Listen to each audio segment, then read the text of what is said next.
I think what's important about this show, especially coming at this time, is this is clearly a major period of transition.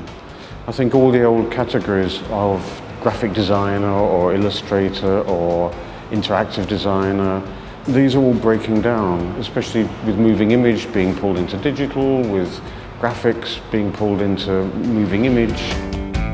Hopefully within 2 or 3 years people will start looking to here for signs as to how the future will develop.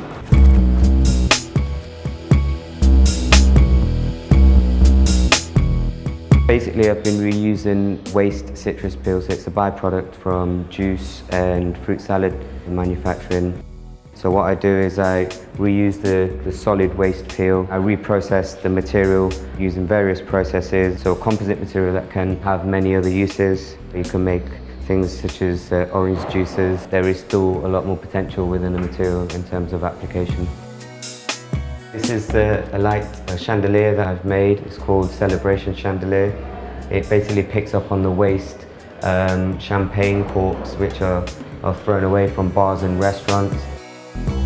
What inspired me to actually work with these waste materials is when I used to work with materials which can be easily bought from shops. I mean, a lot of these materials I didn't feel satisfied in using because I know that I'm adding to a problem where there's a lot of waste already existing. My collection for this exhibition is based on materials from the urban environment and exploring a new cultural sort of urban aesthetic.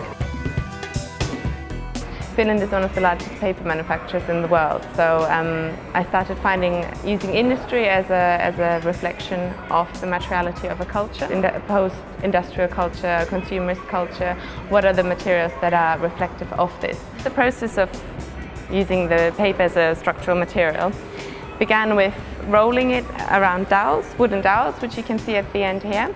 So just literally applying PVA onto paper and rolling it very tightly. On the collection of lights, I've wanted to show the properties of the material when you start revealing the layers and the light can shine through, so it can also be a very light material. So in the evolution of the vessels, we start with a craft material and craft processes. You get a bowl, another bowl. Here you can see how the wood is fitted to the glass in the hot process and it leaves a mark.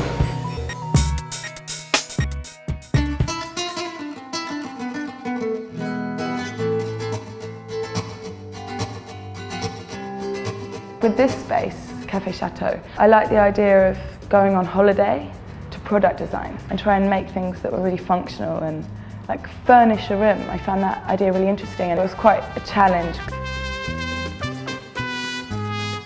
It was just an amazing opportunity for me to push my kind of lust for materials, waterfalls and kind of like, you know, sunsets. Very fragile and sloppy and fluidy and kind of decorative. This is called, the title is Dramatic Centerpiece for Any Occasion. I really want people to want to touch this, but I don't want them to touch it because I think it breaks the mystery. These like juicy, sexy, repulsive, sticky things. I feel like an insane scientist sometimes because I just get all these like horrible scraps and try and kind of mould them.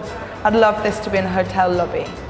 That would be amazing, but bigger with more things spraying. I think that what students are going to leave here with is a kind of a trajectory through the show of having taken some brave decisions which have worked. That they'll take that outside with them and they'll be able to take creative risks, they'll be confident and hopefully will in some way help change the world to be a kind of a better place, which is our goal.